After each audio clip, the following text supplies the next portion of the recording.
Assalamualaikum warahmatullahi wabarakatuh. Alhamdulillahi rabbil alamin. Wal aqibatu lil muttaqin wala uswana illa 'alal zalimin. Asyhadu an la ilaha illallah wahdahu la syarikalah. Al malikul haqqul mubin.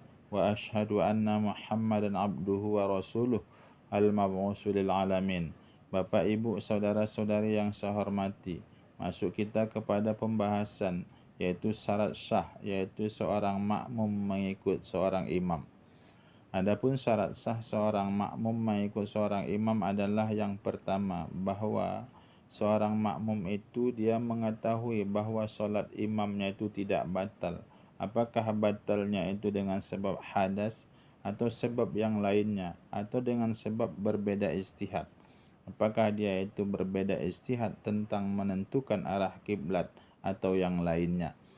Bapak, Ibu, saudara-saudari yang saya hormati, mana contohnya ada seseorang itu bahwa tahu dia imamnya itu bahwa sudah berhadas. Tadi sebelum dia melaksanakan sholat, udah buang angin Pak imamnya. Lantas dia karena lupa untuk melaksanakan sholat itu, apakah sudah batal atau tidak.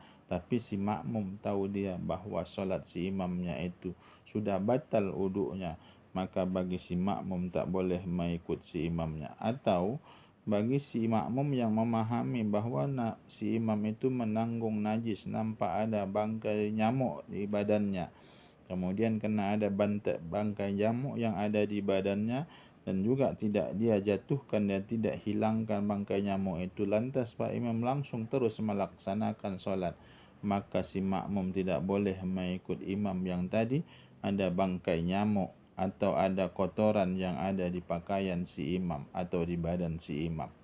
Bapak, Ibu, saudara-saudari yang saya hormati, atau berbeda istihad waktu menentukan istihad karena tidak tahu arah kiblat. Kedua-dua orang ini tidak tahu arah kiblat. Si A dan si B tidak tahu arah kiblat. Lantas sewaktu mereka mau melaksanakan sholat, mereka beristihad. Lantas istihad mereka itu berbeda. Si A maka mengatakan arah kiblat itu adalah ke kiri, dan si B mengatakan arah kiblat itu adalah ke kanan. Maka si A dan si B ini tidak boleh saling mengikut. Kenapa? Karena mereka itu berbeda istihad dan tentang menentukan arah kiblat. Atau ada tempat air uduk yang berbeda.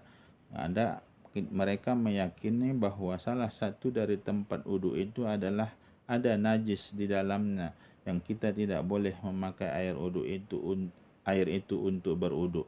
Lantas mereka beristihad, yang satu mengatakan bahwa air yang suci ini adalah yang ini, yang air yang suci ini, yang si B mengatakan air yang suci ini adalah yang ini.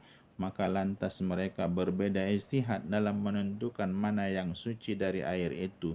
Maka setelah mereka beruduk, mereka tidak boleh saling mengikut dalam melaksanakan sholat. Bapak, Ibu, saudara-saudari yang saya hormati, itu poin yang pertama, bahwa syarat sah mengikut si imam yang pertama adalah bahwa makmum tidak tahu bahwa batal sholat si imam yang dia ikut tadi. Poin yang kedua adalah syarat sah mengikut si imam bahwa adalah seorang makmum itu mengikut si imam itu tidak dia meyakini bahwa si imam itu tidak sedang sholatnya yang wajib diqodho. Mana contohnya? Seorang imam yang sulsul baul yang air kencingnya menetes-netes, sementara kita adalah orang yang sehat, maka kita tidak boleh mengikut imam yang tadi sulsul baul tadi.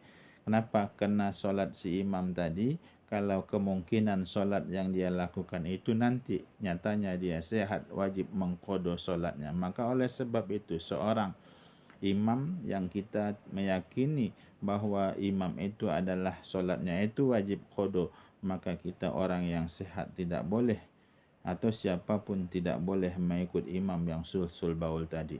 Poin yang ketiga adalah bahwa seseorang itu tidak boleh saling mengikut atau mengikut imam, yaitu imantan, yaitu imam yang mantan sebagai mantan makmum. Mana contohnya? Ada seseorang yang melaksanakan sholat, lantas kemudian dia masbuk dalam sholat itu. Setelah salam imam maka kan ada sisa rakaat dari sholatnya. Sisa rakaat dari sholatnya itu dia bangkit berdiri, lantas kita jadikan dia menjadi imam. Maka orang yang tadi sebagai mantan makmum dengan imam yang pertama, lantas kemudian setelah itu dia bangkit, kita jadikan dia imam kembali, maka posisi seperti ini adalah tidak diperbolehkan. Maka dalam kitab-kitab yang besar dijelaskan perbuatan yang seperti ini adalah makruh. Maka orang yang sudah mantan jadi imam, mantan menjadi makmum, tidak boleh dijadikan imam. Kita tidak mendapatkan pahala sholat berjamaah. Kenapa? Mengikut yang tadi mantan jadi makmum tadi itu adalah hukumnya makruh. Bapak, Ibu, saudara-saudari yang saya hormati, ini aja dulu pertemuan kita pada kali ini. Terima kasih atas segala perhatian. Mohon maaf atas segala kekurangan. Wabillahi taufiq wal hidayah. Assalamualaikum warahmatullahi wabarakatuh.